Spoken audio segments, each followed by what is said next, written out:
आज के बदले शुरू करते हैं। सबसे पहले न्यूज है रिलायंस की। तो रिपोर्ट्स का कहना है कि $200 बिलियन की वैल्यूएशन के ऊपर रिलायंस रिटेल का आईपीओ आ सकता है। भाई बहुत बड़ा गेम है अगर ये सच निकल रहा तो। इसके बाद में भाई मैं ये सोच रहा हूँ अंबानी फैमिली की नेटवर्थ कहाँ जाएगी अगर इनकी वैल्यूएशन यहाँ आ रही है। जियो की वैल्यूएशन भी बहुत खतरनाक सुनने में आ रही है। रिलायंस इंडस्ट्रीज ऑलरेडी बहुत आगे है, तो ओवरऑल अंबानी फैमिली कहाँ जाती हुई दिखाई देगी। अगर नंबर्स की बात करके चले तो फाइनेंशियल ईयर 25 के अंदर रिलायंस रिटेल ने $38.7 बिलियन का रेवेन्यू रिपोर्ट किया है, जहां पर $2.9 बिलियन का प्रॉफिट था। एबिटा मार्जिन्स इंप्रूव होते हुए दिखाई दिए हैं 8.7% पे जून के क्वार्टर के अंदर, जो कि एक अच्छी चीज है। इसके अलावा अगर इंडियन टीम क्रिकेट स्पॉन्सर की बात करके चले तो अपोलो टायर अब नए स्पॉन्सर बन रहे हैं। 4.5 करोड़ रुपए पर मैच ही दे रहे हैं।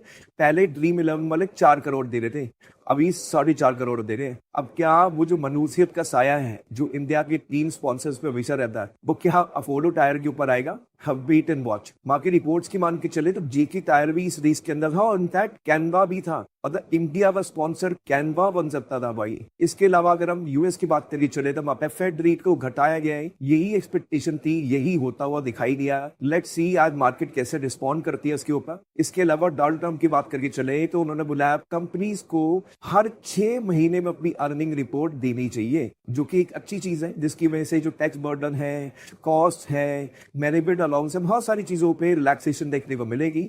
अभी के टाइम पे क्वार्टरली फाइल होता है कि क्वार्टर 1, क्वार्टर 2, क्वार्टर 3, मतलब साल में 4 बार, अब साल में 2 बार करनी पड़ेगी, खर्ची कम हो जाएगी। डोनाल्ड ट्रम्प का कहना है चाइना, यूरोपियन मार्केट्स ये दोनों सेमी एनुअल रिपोर्टिंग के ऊपर काम करते हैं, बट यूएस को एक्सपैंड करने का टाइम आ गया है। अब क्रिटिक्स का कहना है कि फ्रीक्वेंसी कम करोगे, मतलब जल्दी जल्दी नहीं होगे, तो कंपनी का ट्रैक रिकॉर्ड चेक करना, ट्रांसपेरेंसी चेक करना, वॉलिटिलिटी चेक करना, बहुत सारी चीजें चेक करना दिक्कत में आ सकता है। इसके अलावा डोनाल्ड ट्रंप ने द न्यूयॉर्क टाइम्स को सू किया है $15 बिलियन के ऊपर। उनका कहना है कि भाई उनके बारे में, उनकी फैमिली के बारे में, बिजनेस के बारे में, उनकी पॉलिटिकल एक्टिविटीज के बारे में, सबके बारे में नेगेटिव बात करी गई है, जिसकी वजह से उनको रेपुटेशन का और फाइनेंस का लॉस हुआ है। इसके चक्कर में द न्यूयॉर्क टाइम्स, उसके 4 जर्नलिस्ट, जो पब्लिशर है पेंगुइन, सबके सब लपेटे में आते हुए दिखाई दिया है। इससे पहले उन्होंने एबीसी, सीबीएस के ऊपर भी केस कर ही रखा है। अब अगर मैं एलॉन मस्क की बात करके चलूं तो भाई उन्होंने $1 बिलियन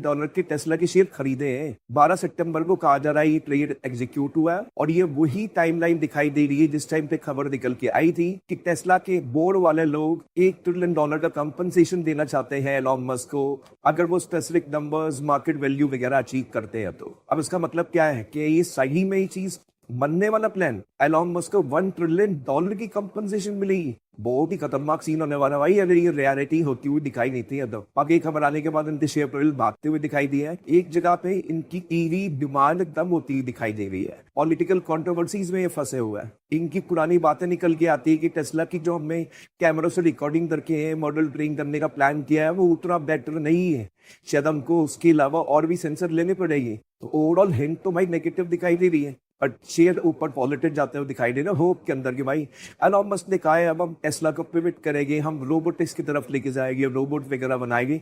शायद वही होप है, बट बहुत ज्यादा मार्केट ऊपर नीचे जाती है भाई छोटी छोटी खबरों के ऊपर, और खासकर टेस्ला की। अगर हम गूगल की बात करके चले तो $3 ट्रिलियन की मार्केट कैप उन्होंने छू दी है, पहली बार ऐसा अचीव किया है। चौथी कंपनी बन रही है अभी के टाइम पे। टॉप पे है एनवीडिया, माइक्रोसॉफ्ट, एप्पल, फिर आता है अल्फाबेट, गूगल। इसके अलावा एनपीसीआई की बात करनी चले तो उन्होंने कहा है कि यूपीआई की विड्रॉल लिमिट कैश वाली 10,000 रुपए करने का ये प्लान कर रहे हैं। अभी के टाइम पे 1,000 रुपये आप निकाल सकते हो अर्बन सिटीज के अंदर, रूरल के अंदर ये लिमिट 2,000 रुपए तक की है। जहाँ पे एटीएम मशीन पे लो, क्यूआर कोड स्कैन करो, जैसे पेटीएम करते हो या यूपीआई कोई भी यूज करते हो, उसी तरीके से आपके पैसे निकल जाएंगे, जो कि बहुत ही स्मार्ट चीज है। पर्सनली मैंने आज तक कभी निकाला नहीं है, बट सुन के अच्छा लगता है कि ये चीजें आ गई है मार्केट के अंदर। बाकी एनपीसीआई यूपीआई के अंदर बड़े चेंजेस लेके आ रहा है, जैसे अब ये चेंज हो गया। इससे पहले उन्होंने बात करी थी कि जो लिमिट्स हैं, हम लिमिट्स को चेंज कर रहे हैं। 10 लाख रुपए तक लिमिट लगी गई थी। P2B नहीं, मतलब आपके और मेरे बीच की ट्रांजेक्शन की बात नहीं कर रहे, बिजनेस डी और पर्सन की बात कर रहे हैं। तो लिमिट को 10 लाख तक ही ले गए थे। वीडियो बारे से तो आपको याद देना चाहूंगा, आपने लाइक का बटन नहीं दबाया, लाइक का बटन दबा दो। चैनल में दोस्तों टाइम ना ऐसे ही डेली बिजनेस न्यूज आपके लाता रहता हूं। अगर मैं पाइन लैब्स की बात करके चलो तो उनको भी आईपीओ का अप्रूवल आ गया है सेबी से। तो लेट्स सी कब तक आता है, मार्केट कंडीशन उनको सही लगती है या फिर नहीं लगती, किस रेट के ऊपर आईपीओ वैल्यूएशन सेट होती है, वेट एंड वॉच। बाकी ओला, उबर, रैपिडो को मुंबई के अंदर बाइक टैक्सी का लाइसेंस मिल गया है, जो कि बहुत बढ़िया खबर है इनके लिए। ऐसे ही मेरे हिसाब से करना बोल रहे हैं, इनको काम है, बढ़िया काम कर रहे हैं बाइक टैक्सी वाले। बट मैं एक ही चीज बोलूंगा कि इनकी ना ड्राइविंग सेफ नहीं होती, हेलमेट सही से नहीं पहनते हैं, हेलमेट की क्वालिटी बहुत नकली होती है, तो इसके ऊपर वही होना चाहिए।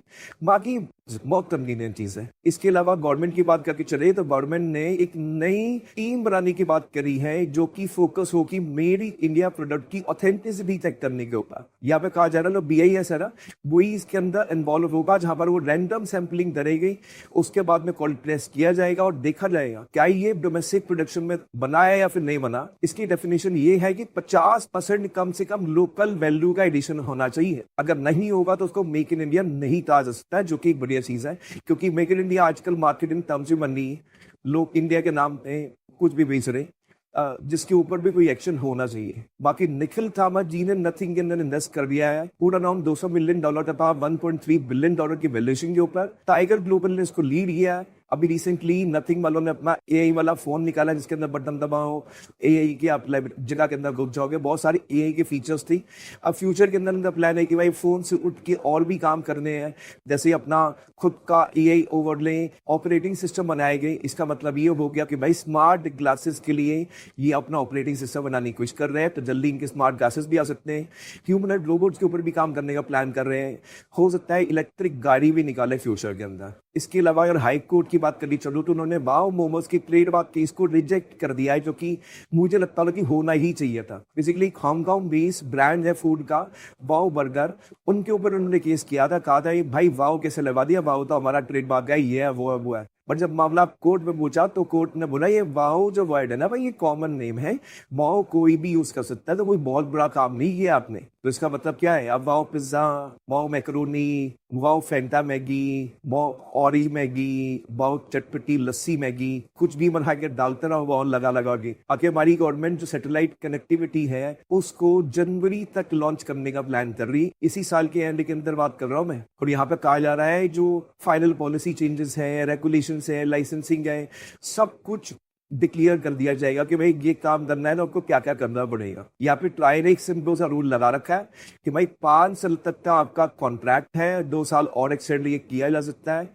इसके अंदर आपको 4% आपका जो भी रेवेन्यू है इस ईयर वाला, उसके ऊपर हमको देना पड़ेगा। साथ में मिनिमम एनुअल चार्जेस आपको 3500 रुपए पर मेगाहर्ट्ज देने पड़ेगा। इसके अलावा अगर कोई अपने घर पे कनेक्शन लगाता है तो उसके ऊपर भी एडिशनल चार्ज देना पड़ेगा। For example 500 rupees urban subscriber के लिए सेट किया गया है, नॉन जियो स्टेशनरी सैटेलाइट ऑर्बिट के लिए, और यहाँ पे रूरल एरिया को एक्सेप्ट किया गया है, जो कि बहुत बढ़िया चीज है। इसके अलावा फार्मेसी की बात करिए चले 1700 करोड़ रुपए रेज कर रहे हैं डेट बी फॉर्म के अंदर। मेरे हिसाब से जरूरत है ही इनको डेट की। बाकी फाइवर की बात करिए चले तो फाइवर ने अपने 250 एम्प्लॉइज निकाल दिए है। उनका कहना है AI फर्स्ट कंपनी बनने का प्लान कर रहे हैं। भाई एक जगह पे बातें चल रही है, क्या ना भाई इंडियन स्पॉन्सर बन सकता है, इंडिया ने जर्सी स्पॉन्सर बन सकता है। दूसरी साइड पे खबरें निकल के आ रही है इस तरीके की कि भाई फाइवर ने बंदे निकाल दिया है, कभी कंपनी को प्रॉफिटेबल लेके जाना है। इन्होंने भाई सिंपल सी बात बोली है कि भाई हम AI फर्स्ट कंपनी बनना चाहते हैं, इसलिए हमने निकाला है। तो कहीं ना कहीं AI की भाई डिमांड आ रही है।